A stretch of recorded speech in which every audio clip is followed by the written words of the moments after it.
Cari fratelli e sorelle, buongiorno. Queridos hermanos y hermanas, buenos días. Mercoledì scorso abbiamo riflettuto su Gesù, modello dell'annuncio. El miércoles pasado hemos reflexionado sobre Jesús como modelo del anuncio, sobre su corazón pastoral siempre dirigido a los demás. Hoy le miramos a Él como maestro del anuncio. Modelo del anuncio y hoy como maestro del anuncio. Dejémonos guiar por el episodio en el cual Él predica en la sinagoga de su pueblo, Nazaret. Jesús lee un pasaje de la profecía de Isaías y después sorprende a todos con una predicación muy breve de una sola frase. Una sola frase. Dice así: hoy esta escritura que acaban de oír se ha cumplido. Esta ha sido la predicación de Jesús. Hoy se ha cumplido esta escritura que acaban de oír. Esto significa que para Jesús ese pasaje profético contiene lo esencial de lo que Él quiere decir de sí.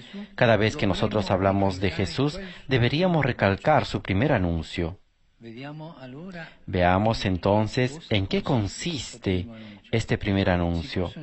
Se pueden identificar 5 elementos esenciales. El primer elemento es la alegría. Jesús proclama: el Espíritu del Señor es sobre mí, para anunciar a los pobres la buena noticia. Hay un elemento de alegría, de gozo. No se puede hablar de Jesús sin alegría, porque la fe es una estupenda historia de amor para compartir. Testimoniar a Jesús es hacer algo por los demás en su nombre. Entra entre las líneas de la vida de haber recibido un don tan hermoso que ninguna palabra basta para expresarlo. Sin embargo, cuando falta la alegría, el Evangelio no pasa, porque este, lo dice la misma palabra, es buena nueva, buen anuncio, anuncio de alegría. Un cristiano triste puede hablar de cosas muy hermosas, pero todo es vano si el anuncio que transmite no es alegre.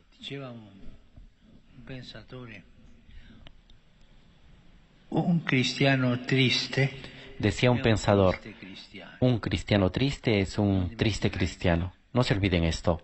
Veamos el segundo aspecto, la liberación. Jesús dice que ha sido enviado a proclamar la liberación a los cautivos. Esto significa que quien anuncia a Dios no puede hacer proselitismo, no puede presionar a los demás, sino aligerarlos, no imponer pesos, sino aliviar de ellos, llevar paz, no sentimientos de culpa. Cierto, seguir a Jesús conlleva asceticismo, sacrificios. Por otro lado, si cualquier cosa hermosa lo requiere, cuanto más la realidad decisiva de la vida.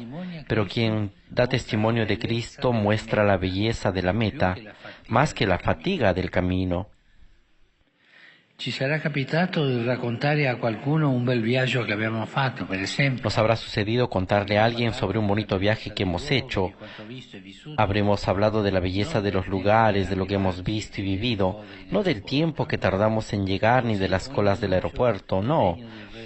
Así cada anuncio es digno del Redentor que debe comunicar la liberación, como este de Jesús. Hoy está la alegría. Y está la alegría de liberar.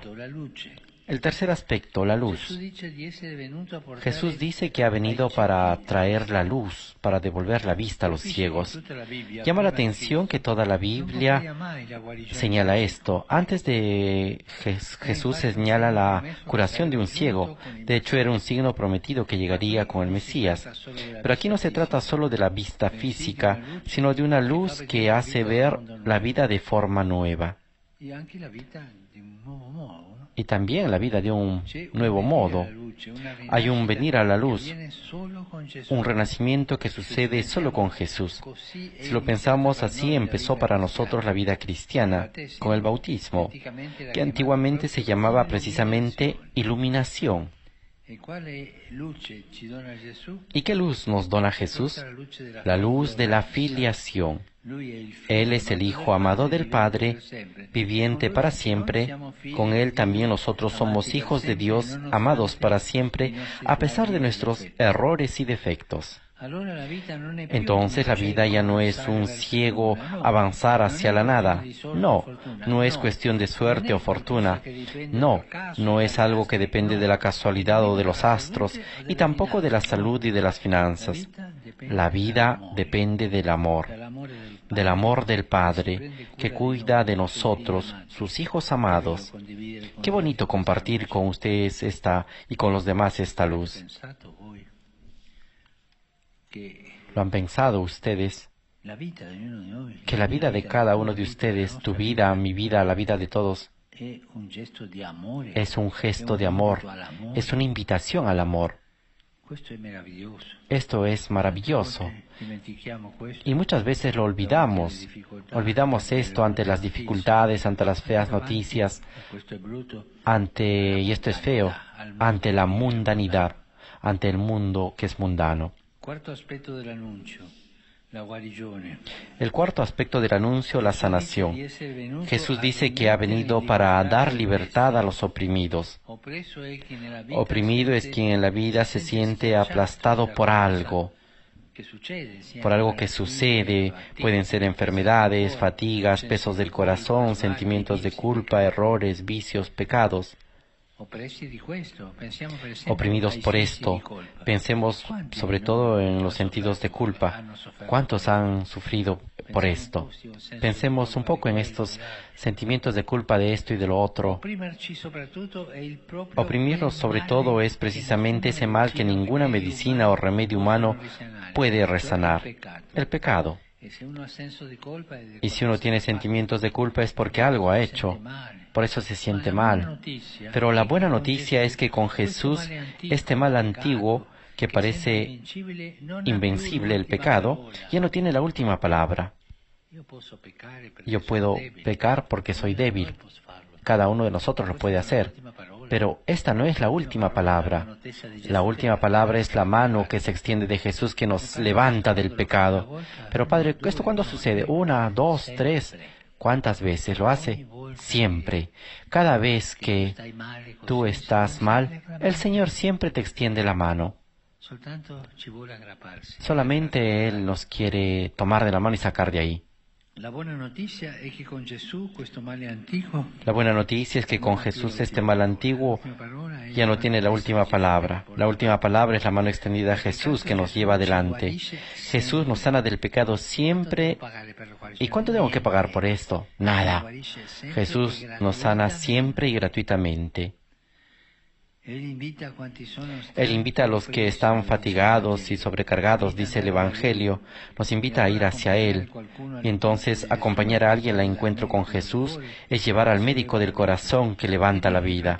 Es decir, hermano, hermana, ya no tengo respuestas para tus problemas, pero Jesús te conoce y te ama, te puede sanar y serenar el corazón. Es ir, llevarlo con Jesús. Quien lleva peso necesita una caricia sobre el pasado. Muchas veces escuchamos, yo necesito curar mi pasado. Necesito una caricia sobre ese pasado que me pesa mucho. Tiene necesidad del perdón. Y quien cree en Jesús tiene precisamente eso para donar a los otros, la fuerza del perdón de Dios que libera el alma de toda deuda. Hermanos y hermanas, no lo olvidemos. Dios olvida todo. Dios olvida todos nuestros pecados. Eso lo olvida. Para eso no tiene memoria. Dios perdona todo, porque perdona y olvida nuestros pecados. Solamente hay que acercarnos a Él y decirle, Señor, y Él nos perdona a todos. Acuérdense ese pasaje del Evangelio de aquel que comenzaba a hablar y decía, Señor, he pecado. Y el papá le pone la mano adelante y dice, No te preocupes, no es nada. No le deja de hablar. No le deja terminar de hablar y esto es hermoso porque Jesús nos espera para perdonarnos, para sanarnos. ¿Y cuántas veces? ¿Una vez, dos veces? Siempre.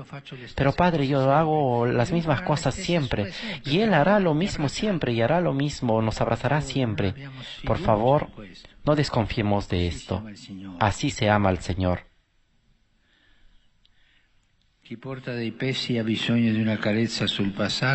Quien lleva los pesos necesita de una caricia sobre el pasado y necesita perdón.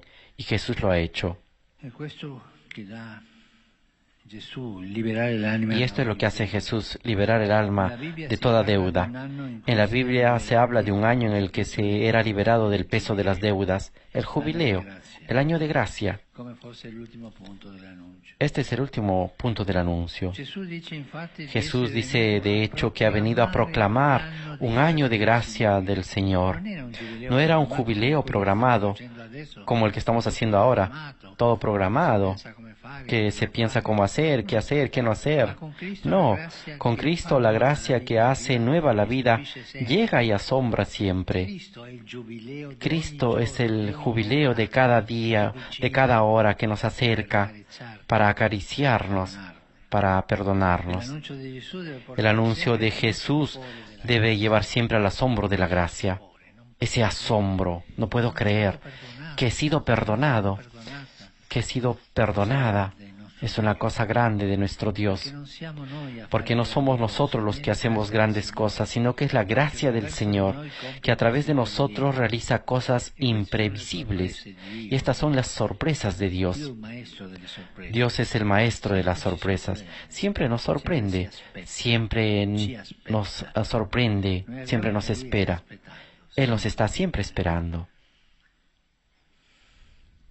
El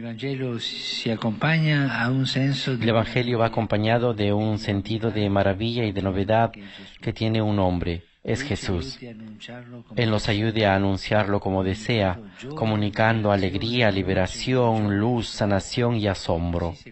Así se comunica a Jesús. La última cosa, esta buena nueva, dice el Evangelio, está dirigida a los pobres. A menudo nos olvidamos de ellos. Sin embargo, son destinatarios mencionados explícitamente por Jesús, porque son los predilectos de Dios. Acordémonos de ellos y recordemos que para acoger al Señor, cada uno de nosotros debe hacerse pobre dentro. No autosuficientes, no, sino pobres por dentro. Decir, Señor, yo necesito tu perdón, necesito ayuda, necesito fuerzas. Esa necesidad que todos tenemos. Hacerse pobre desde adentro. Debe vencer toda pretensión de autosuficiencia para entenderse necesitado de gracia, siempre necesitado de Él. Si alguien me dice, pero Padre, ¿cuál es el camino más corto para encontrar a Jesús? Hazte necesitado. Hazte necesitado de gracia, necesitado de perdón, necesitado de alegría. Y Jesús se acercará. Gracias. Queridos hermanos y hermanas, en esta catequesis reflexionamos sobre Jesús como maestro del anuncio. Hemos escuchado que en la sinagoga de Nazaret Él se identifica con una profecía de Isaías. Y en ese breve pasaje podemos ver 5 elementos esenciales de la evangelización: la alegría, la liberación, la luz, la sanación y la capacidad de maravillarse por las obras que Dios hace. Otra cuestión a considerar es que los destinatarios del Evangelio son los pobres. Pensemos en ellos. Recordemos que para acoger al Señor todos tenemos que ser interiormente pobres. Es decir, no creernos autosuficientes, sino más bien necesitados de Dios y de su gracia. Al profundizar en estos aspectos vemos que el testimonio cristiano no se puede separar del gozo y de la libertad que nos da el sabernos hijos amados del Padre. Un Padre que nos cuida, nos libera, nos tiene paciencia y nos perdona, que ilumina nuestro camino y sana las heridas de nuestro corazón, siempre y de manera gratuita. Saludo cordialmente a los peregrinos de lengua española. Hoy celebramos la conversión del apóstol San Pablo y concluimos la semana de oración por la unidad de los cristianos. En este día tan especial, pidamos a Jesús, Maestro, que nos enseñe a ser artesanos de comunión, anunciándolo con alegría y sencillez de corazón. Que Dios los bendiga. Muchas gracias.